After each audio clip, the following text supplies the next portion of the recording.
And I can tell you with no uncertainty that miracle cures are no laughing matter. I bid you good day, sir. Oh, Mr. Marston, good to see you. How have you been keeping? I'm well, Mr. Mr. West Dickens. Nigel West Dickens of Eastcheap, London, New Waverly, New York, and Armadillo, New Austin. At your service. At my service. At everyone's service. At the service of science, of knowledge, of life. How are your wounds? Much, much better. But then they would be. Would be... I know a cure for all ailments, Mr. Marston. Ah, I'm sure you do. And I'm sure for just $2 an ounce, I could live forever. Oh, but for you, sir, I'd do a bulk discount rate of $1.95 an ounce, as long as you buy 100 ounces or more. That's a lot of immortality. Give it up, old man. That's Mr. West Dickens to you, boy. Give it up, old man. Listen, Marston, I'm broke, but this stuff is good. It works. I need a healthy young man like you. Come along, let's ride over to my newest customer at Ridgewood, and I'll explain while we go. Okay. To Ridgewood Farm, the sick and needy await us. Oh, the life of a wandering saver of souls.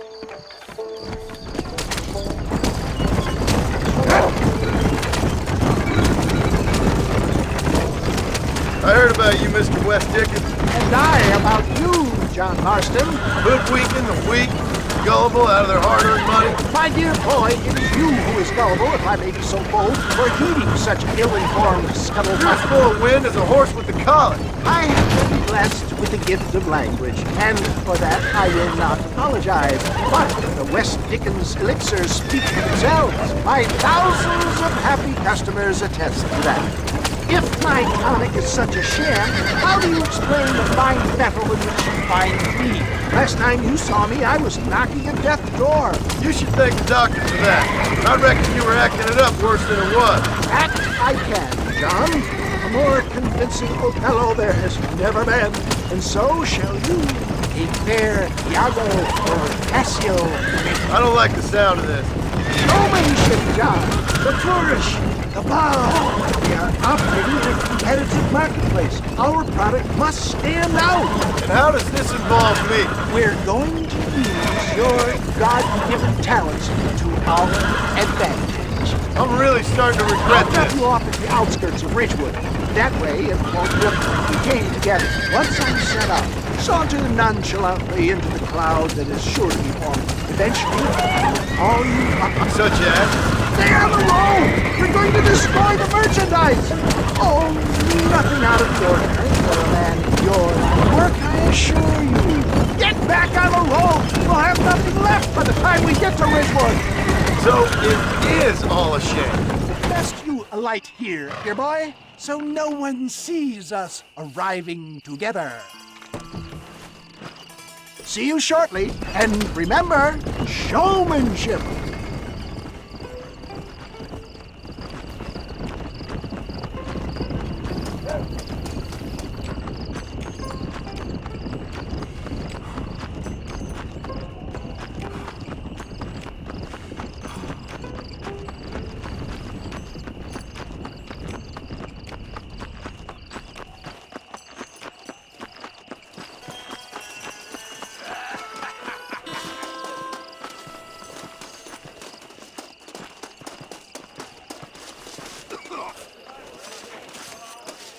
Oh, I see. Friends, hard-working souls of Cholla Springs, gather round, gather round. Do you suffer from rheumatism, lumbago, acute chronic sciatic, neurologic, or inflammatory pain? Well, I represent the only company that makes the genuine article that cures headaches, neuralgia, earache, toothaches, backache, swelling, sprains, sore chests, swelling of the throat, contracted cords and muscles, anxieties and ravaged nerves, stiff joints, wrenches, dislocations, cuts and bruises, and it adds vitality and vigor to the healthy man. But can you prove it, old man? Oh, I'm sure there's some customer here who could prove the qualities of it by taking a drink right now. You, sir, come up here. Step right up. That's the spirit. Ladies and gentlemen, pay close attention. This poor, wretched volunteer, entirely unknown to me, will demonstrate the effects of Dr. West Dickens' own patent tonic. Be you a cowpoke or athlete, this miraculous elixir developed with the wisdom of the East keeps the muscles supple and relaxes the cords. It loosens the joints and gives a feeling of youth and vigor to the whole system. Not possible, I hear you say. Well, doubt no longer. Faith can move mountains, but I ask not for faith. I am a man of science, and today science will be vindicated. Your eyesight has greatly improved. Is that not so, friend? If you say so. That's right, it is. You heard him. What a good sport you are, sir.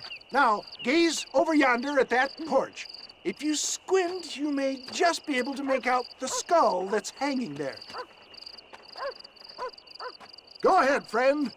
Shoot that skull and demonstrate the miraculous eyesight you now possess.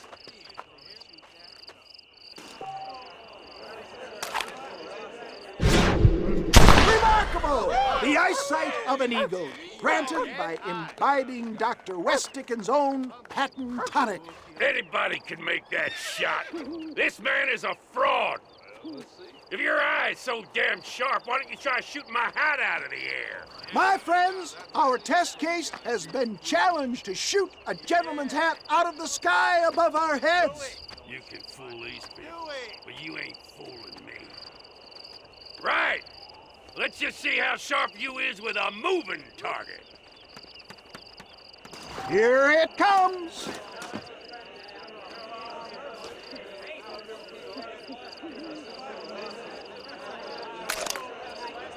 You're more crooked than a snake in a...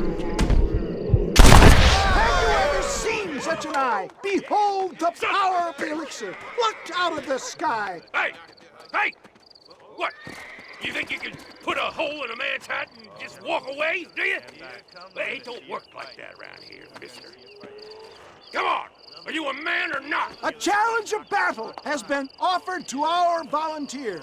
Look at him! The tonic is coursing through his veins! You're making a big mistake. Just shouldn't look have at done this that. strength! The tonic is upon him!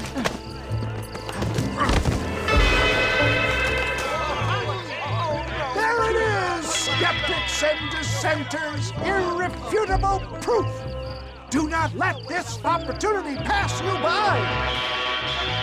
Look, he's over there. Go get him. This ends now. Watch out! He's gotta go! Go down, down who you think you are.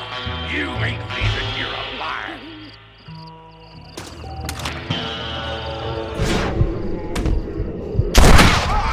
Marvelous shot, dear boy! The kind of deadly accuracy that can only be afforded by the West Dickens elixir. Come, I have plenty for all. You'll be fine. Get out of my way. Hey, where are you going? I want a bottle. Get me a bottle, please. One of them, right here. Well, no harm in trying one bottle, I suppose. Well, I think that went kind of well, don't you? I'm just glad that my normal job involves either chasing after cattle or murderers. Not the likes of you, mister. Don't be like that. Now, if you'll excuse me, I'd like to say my goodbyes, head on back to the real world. Wait, sir. I've been thinking about your predicament, and I think I may have an idea. I've been thinking I could be your cunning Odysseus. Beware of the Greeks bearing gifts, sir. Williamson had better beware. We will make them into Trojans. I don't rightly get you. I want you to go and see my old friend Seth. He can come across as a little curious, but I'm sure you two will get on. He's most often found at Coots Chapel. He's very devout. Why see him? Because between him and me, we can get those gates to open for you, and you can walk right in, just like in Homer's great Trojan yarn!